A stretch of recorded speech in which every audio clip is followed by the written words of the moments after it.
তো কইছে শাস্ত্রে যে সেই সময় ভারতবর্ষের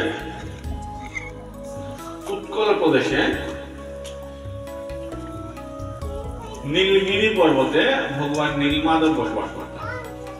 পর্বতের নাম কি বলছি? নীলগিরি পর্বতে বসবাস করতেন ভগবান নীলমাধব। তো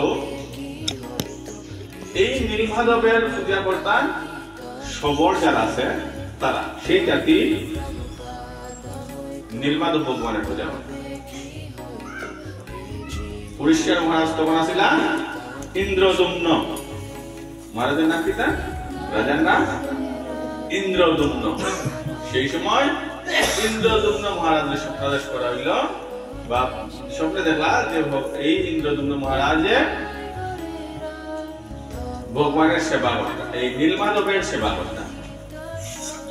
এখন যখন তাই এই স্বপ্ন দেখছেন তখন তাই ভগবান নীলমাধবের সন্তান চাইছেন যে ভগবান নীলমাধব হইয়াছে। তখন শুনতে শুনতে হইলা যে না, যেহেতু এই পৃথিবীতে ভগবান নীলমাধব আসন্ন পূজিত হইয়া স্বপ্ন দেখছেন, তাইলে উনার সন্ধানে লোক পাঠাইতেন যে ভগবান নীলমাধব কই আসেন খুঁজিয়া বার করার লাগে। তো এই ইন্দ্রদুম্ন মহারাজের, ইন্দ্রদুম্ন রাজার সেনাপতির নাম ছিল বিদ্যাপতি। সেনাপতির নাম কি বলছি?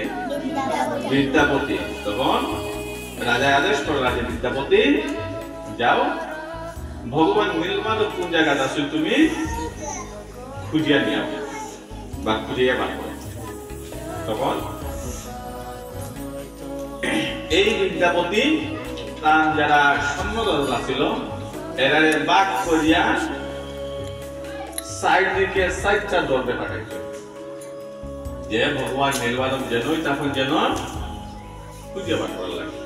তো দিন যায় রাত যায়, দিন যায় রাত যায়, কেউই আর ভগবান নীলমাধবের সন্ধান দিতে পারবে না যে ভগবান নীলমাধব কই আছে। যাইতে যাইতে যাইতে যাইতে সেই নীলগিরি পর্বতের এলাকাতে যখন গেছেন তখন সবর জাতিদের সাথে এই বিদ্যাপতি দেখা হয়েছে। সবর জাতি কারা? সবর জাতি কারা? সবর জাতি যারা বনে বাস করে, বা উপজাতি আমরা যারা কই, বন মানুষ দেখছো নি?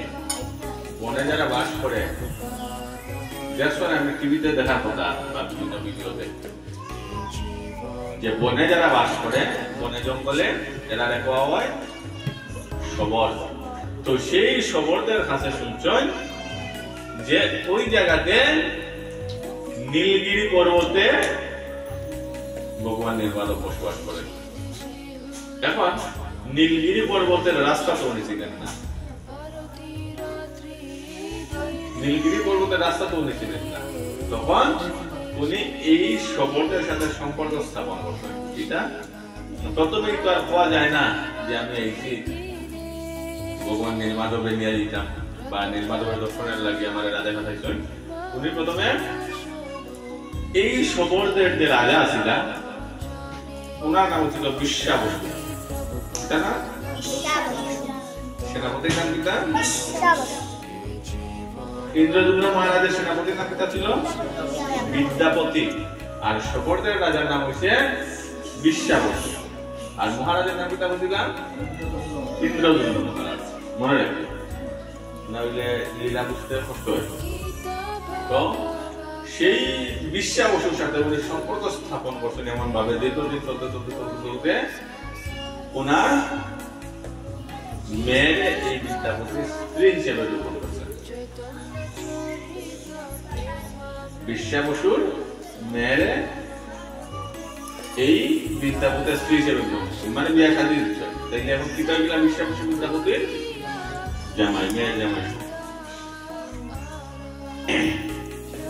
তো যখন এইগুলো যখন সম্পর্ক করছেন তখন একদিন গল্পর ছলে তার স্ত্রী জানতে হয়েছেন যে সবরের রাজা বিশ্বাবসু দেখা যায় যে উনি প্রত্যেকদিন ঘুম থেকে উঠে পূজার থালা হাতে নিয়ে সবকিছু সাজাইয়া আবার বিকালে বা সন্ধ্যার দিকে উনি ফিরিয়ে। তার মাঝের সময়টুকু কই যায় না তা হই কেউই জানে না। তো একদিন এইরকম কথার ছলে এই বিদ্যাপতি তার স্ত্রীর কাছে জানতে পারলা যে এখানে নীলগিরি পর্বত আছে এবং নীলগিরি পর্বতে ভগবান নীলমাধব রূপে পূজিত হইয়া। তাহলে ভগবান নীলমাধব রূপে যখন পূজিত হইয়া তখনই বিদ্যাপতির মনে জ্ঞান হলো যে উনি আইসই নীলমাধবের সন্তান, অথচ নীলমাধবের উনি কই আসলে জানেন না। যেহেতু আজকে সন্তান হয়েছে এখন তাই না স্ত্রীরে মন বুলানি শুরু করছে বিভিন্ন ভাবে, যে স্ত্রীর মন ডুবে গেছে ভগবান নীলমাধবের সন্তান হইতে। এই বিদ্যাপতির স্ত্রী বলছে যে ঠিক আছে, আমি আমার বাবার সাথে কথা কইয়া আপনারে ভগবান নীলমাধবের দর্শন করাই দিই। তখন এই বিদ্যাপতির স্ত্রী যখন ওনার পিতা বিশ্বা বসু বাড়িতে এসেছিল তখন কইছেন যে বাবা আমার একটা কথা ছিল পিতা, যে আমার স্বামী ভগবান নীলমাধবের দর্শন করতে পারে। তখন বলছেন যে না, এটা তো সকল জাতি ছাড়া অন্য কেউ দর্শন করতে পারে না, বা ভগবান নীলমাধবের উপর শুধুমাত্র সকল জাতির জানি দর্শন দিরা সেবা নিরা, অন্য কেউ তো নিষেধ। তখন বিভিন্ন ভাবে বলাই বলাইয়া বলছেন যে ঠিক আছে আমি নিয়ে যেতে পারি, শর্ত একটা। শর্তটা হইল আমি চোখ বাঁধতে গেছি সেই নীলগিরি পর্বতে নীলমাধবের কাছে, আবার আইতে সময় চোখ বাঁধতে নিয়ে আই কইটা কি যাইরা কিরকম যাইরা কোনানো যাইরা কিভাবে ফিরে আইব তা তোমার স্বামী জানতে পারতো না। যখন এই কথাটা ইয়া বলছেন বিদ্যাপতিরে, বিদ্যাপতি সানন্দে রাজি হয়েছে। এতদিন ধরে সন্তান পাইলাম না, আর এখন সন্তান আছে, যাই কোন রকম যাওয়ার পরে বাকি ভক্ত হইব। তো যখন এরকম দীর্ঘ স্থির করা হয়েছে কোন দিন যেটা বিদ্যাপতি সেনাপতি তো বুদ্ধি রাজা, উনি কি করছেন বুদ্ধি করিয়া একটা টুকরার মধ্যে শস্য দানা রয়েছে। আর যখন তারা যাওয়া শুরু করছেন বিদ্যাপতি রাস্তার মধ্যখানে মানে যেটা তো মাঝে মাঝে শস্যর দানা ফালাই ফেলাই দিয়ে কোথায় কেটে ফালাই ফেলাই দিয়ে রাস্তা চিন্তা শস্য দানা ফালাই ফেলাই দিয়ে। যখন গেছেন সেই নীলগিরি পর্বতের নীলমাধবের মন্দিরে ইয়া নীলমাধবের রূপ দেখছেন, দেখি এত বেশি আকৃষ্ট হয়েছে যে তখনই মনে হয়েছে নীলমাধবরে নিয়ে আসা। হঠাৎ করে এই মন্দিরের সাইডে দেখেন একটা কূপ আছে, পানির কূপ। সেই পানির কূপে একটা ফাঁকি আছে। হঠাৎ করে খুঁজে গিয়ে পানি পাকিয়ে যেমন স্নান করছে, এই স্নান করতেই দেখা গেল যে সেই পাখিটা চতুর্ভুজ রূপ ধারণ, বিষ্ণু দূতের মতো চতুর্ভুজ রূপ ধারণ করছে এবং এই রূপ ধারণ করিয়া সে বৈকুণ্ঠ লোকে যাওয়া শুরু হয়েছে। এই অবস্থা দেখে বিদ্যাপতিও চিন্তা করলাম যে মানব জীবনে তা কি বৈকুণ্ঠ লোকে যাওয়ার চিন্তা করলাম, সেই বৈকুণ্ঠ লোক এখানে স্নান করলেই বা এই জলের দ্বারাই যাওয়া সম্ভব থেকে আমিও বিষ্ণু লোকে যেতাম। যে ঝাঁপ দিতে গেছেন হঠাৎ করে জয়বাণী হয়েছে যে বিদ্যাপতি তুমি একলা একলা বিষ্ণু লোকে যেতে চাই যায়, অথচ তোমার ইন্দ্রদম্ন মহারাজের দায়িত্ব দিয়ে পাঠাইছ তুমি নীলমাধবের দর্শন করাই চাই মহারাজকে। তুমি তোমার দায়িত্ব চাই তুমি নিজে বৈকুণ্ঠ লোকে যেতে চাই যায়, তোমার মতো সেনাপতির দ্বারা এই কাজ কেমনে সম্ভব। যখন এই কথাটা বললেন তখন বিদ্যাপতির মহারাজের কথা মনে হয়েছে, উনি মহারাজের কাছে প্রতিজ্ঞা করেছেন যে কোনো না কোনো ভাবে ভগবান নীলমাধবের দর্শন করাইবেন।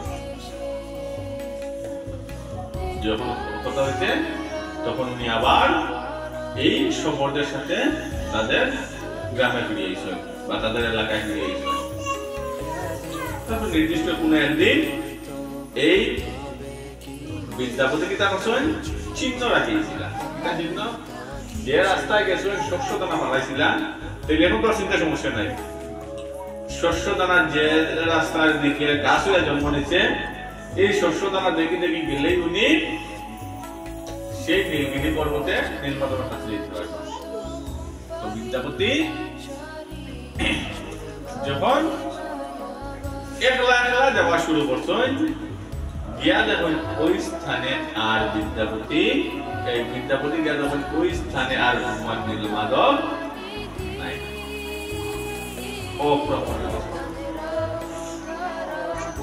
কারণ ভগবান নীলমাধব রূপে পূজিত ইসলাম কাছে সবরদেব ভগবান আসলে নীলমাধব। কিন্তু এখন বিদ্যাপতি গেছেন গিয়া তাও কৌশল করিয়া, যেখানে ভগবানের সরল বিশ্বাস বা সরল ভক্তিতে সবরদের কাছে পূজিত হইতেন বা ওই জায়গাতে বিদ্যাপতি গেছেন, তার মানে ভগবান নীলমাধব আর সেবা গ্রহণ করতে না, বিদায় ভগবান নীলমাধব অপ্রকট হয়েছেন। পরের দিন যখন এই সবরদের রাজা বিশ্বাবসু গেছেন ভগবান নীলমাধবের সেবা দিতে গিয়া যখন অপ্রকট হয়েছেন, তখন তো না মাথা অবস্থা যে ভগবান এইভাবে তত্ত্ব জানতে পারলাম যে বিদ্যাপতির কারণে ভগবান নীলমাধব অপ্রকট। সেই রাত্রে এই দুজন যখন এইরকম অসহায় অবস্থায় ভগবানের কাছে আকুল প্রার্থনা জানাইয়া, সেই রাত্রে ভগবান দর্শন দিয়েছেন যে তোমরা আমারে আর নীলমাধব রূপে পাইতাই না, কিলা পাইবাই? সমুদ্র তীরে আমি দারু ব্রহ্ম রূপে বাসিয়াইব, তোমরা সেই দারু ব্রহ্মরে তুলিয়া নিয়া সুন্দর করে বিগ্রহ করবা, তারপরে সেই বিগ্রহতেই আমার সেবা পূজা করবা, তাইলেই আমি সন্তুষ্ট হইব। এই কথাটা ইন্দ্রদুম্ন রাজার কাছে গেছে যে ভগবান দারু ব্রহ্ম রূপে সমুদ্রে ভাসিবা, এই ভাসিয়া আসা যে কাষ্ট হইব দারু ব্রহ্ম, দারু মানে দারু মানে লাকড়ি আর ব্রহ্ম মানে ব্রহ্মস্বরূপ। তাইলে সমুদ্রের মধ্যে এক টুকরা লাকড়ি ভাসিব, দারু ভাসিব, যে লাকড়িটা জড়িয়া ব্রহ্মস্বরূপ, সেখান থেকে ভগবানের বিগ্রহ তৈরি করা হইব এবং ভগবান এইভাবে সেবা পূজিত হইবা। এই কথা যখন গেছে তখন বলছে যে সমুদ্র তীরে যে কাষ্ট হইব শুধুমাত্র 3 জন ব্যক্তি এই কাষ্ট তুলিয়া আনবা। সেই 3 জন ব্যক্তির একজন হইলা ইন্দ্রদুম্ন মহারাজ, একজন হইলা বিদ্যাপতি, আর আরেকজন হইলা বিশ্বাবসু। নতুবা এই দারু কাষ্ট হাতি, ঘোড়া বা অন্যান্য যত শক্তিশালী জন্তু বা যান আছে কোনো কিছু দিয়েই তুলা দেওয়া বা টানিয়ে আনা সম্ভব। এই দারু কাষ্ট তুলিয়া আনতে ভক্তির শক্তি দ্বারা। এই ভক্তির শক্তি আছে এই 3 জন ব্যক্তির মধ্যে, একজন হল ইন্দ্রদুম্ন মহারাজ, আরেকজন হচ্ছেন বিশ্বাবসু, আর আরেকজন হচ্ছেন বিদ্যাপতি। এই সংবাদের পরের দিন এই 3 জন সমুদ্র তীরে গিয়ে উপস্থিত। ওটা দেখা যায় যে লাকড়ি বা দারু বাসিয়া, যেখানে দূর তাকি শঙ্খ, চক্র, গদা, পদ্ম সহ অসংখ্য শস্ত্র চিহ্ন সহ অসংখ্য ধর্মীয় চিহ্ন বা দিব্য গুণাবলী বা চিহ্ন সম্পর্কিত লাকড়ি বাসিয়া যা দূর তাকি বিক্রি করে দেখা যায় এই সকল চিহ্ন দেখেই এরা বুঝতে পারলা যে ভগবানের সবসময় শুনেছিলাম যে আমি দারু ব্রহ্ম রূপে নদীতে সমুদ্রে ভাসিয়াইব, তোমরা তুলে আনবা। যেহেতু এখন দেখা যায় দিব্য শক্তি, দিব্য গুণ, এই দারু ভগবানের সেই দারু ব্রহ্ম, তখন এই 3 জনে সেই দারু ব্রহ্মরে তুলে আনছে। এখন যেটা তুলে এটা তো কিটা লাকড়ি বা গাছের খন্ড টুকরা, এটা তার বিগ্রহ না, তাহলে এটা তাকে বিগ্রহ তৈরি করতে হবে। দিলে বিগ্রহ তৈরি করতে কে পারে? আমরা জানি দেবতাদের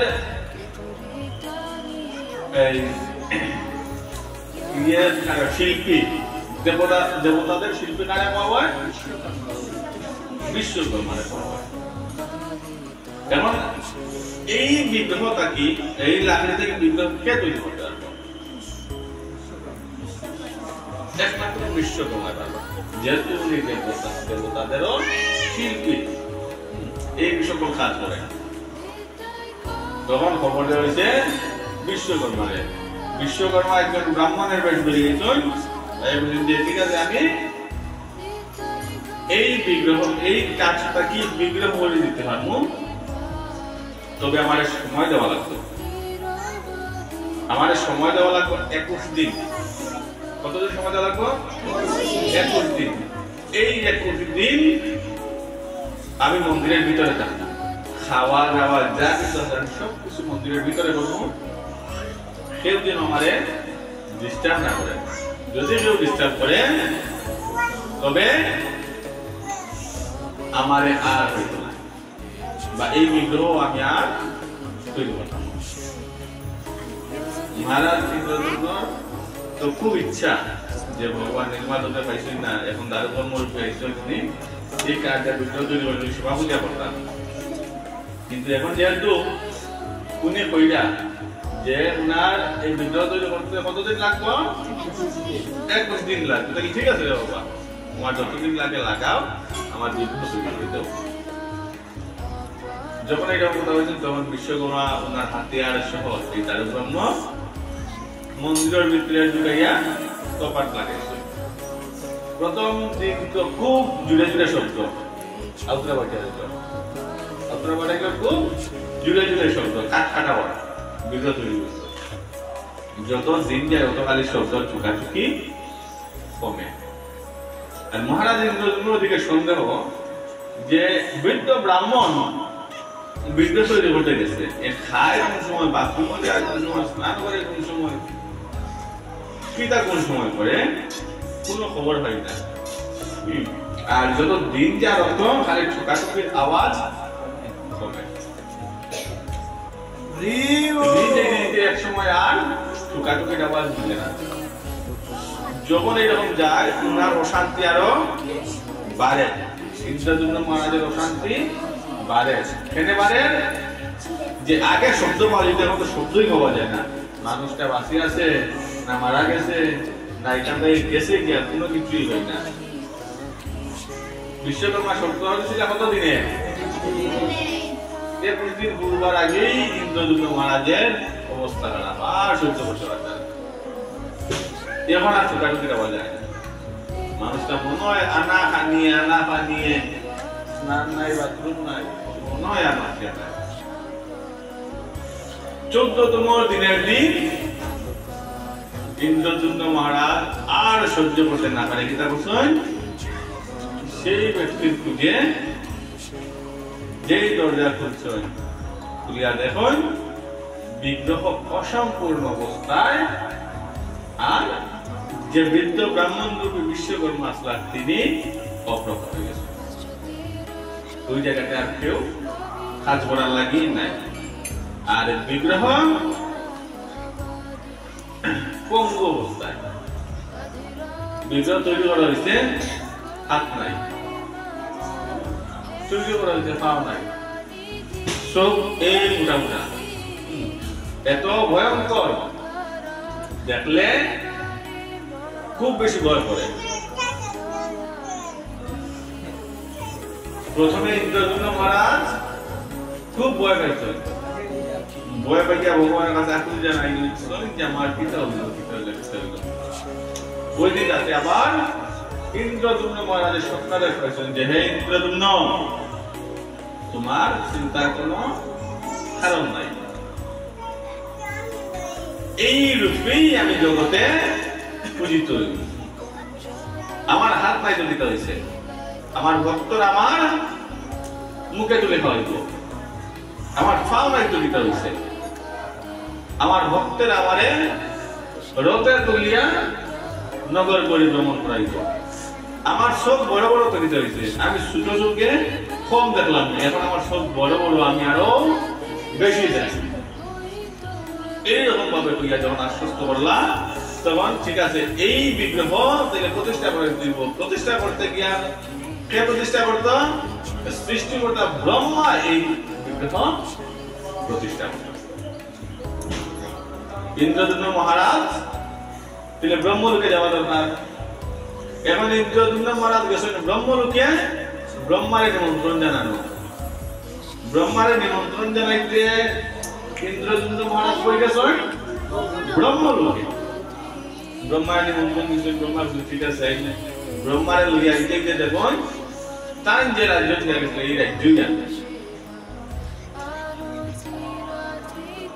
তাই যে রাজ্য থেকে গেছিলাম এই রাজ্যই আর নাই, আর যে রাজ্য আছে এই রাজ্যের রাজা অন্য রাজ্য। ঘটনা কি? আমি রাজ্যা গেলাম ব্রহ্মারে নিমন্ত্রণ দেওয়া,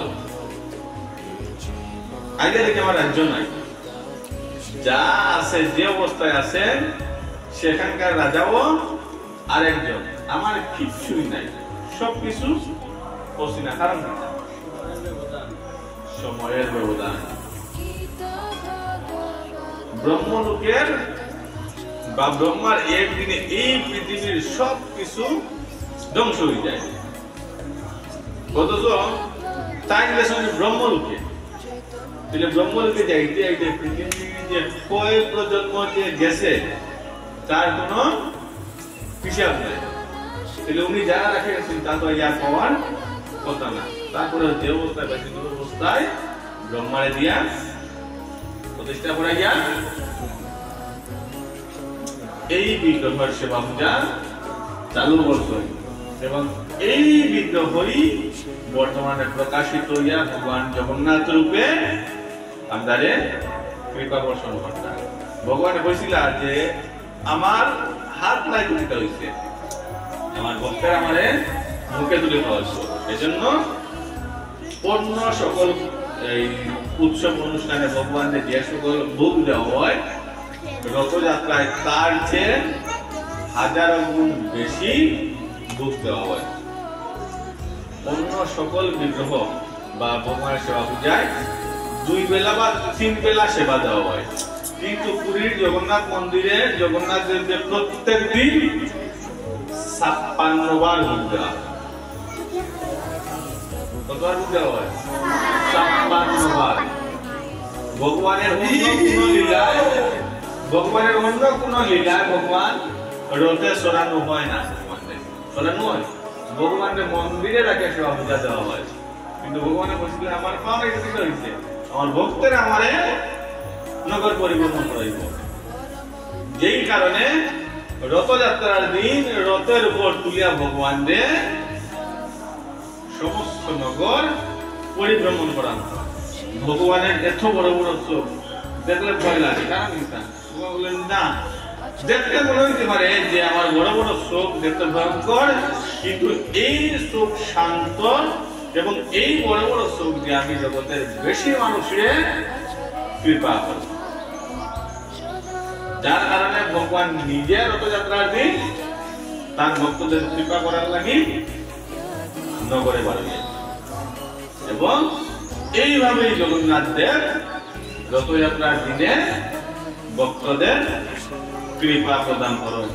আমরাও চাইব, যেহেতু আমরা দুর্গাপুরের রথ আসলে আমরা পারি না, পারতাম না, আমরা সকলে ভগবানের রথযাত্রা আগামী শুক্রবারে পরিবারের সকলদের নিয়ে রথ থাকবো, প্রসাদ পাইব, রথের দড়ি দড়িয়া রথ টানবো। মনে রাখবাই ভগবানের রথের মধ্যে বাসুকিনাগ অবস্থান করে। কে অবস্থান করে? বাসুকিনাগ। তার মানে তুমি যখন রথের দড়ি যখন স্পর্শ করবাই, তুমি বাসুকিনাগের স্পর্শ করবাই। ভগবান রথ যখন স্পর্শ করবে, ভগবানের স্পর্শ করবে, তার মানে তুমি ভগবানের সেই দিব্য লীলায় অংশগ্রহণ করতে আসো।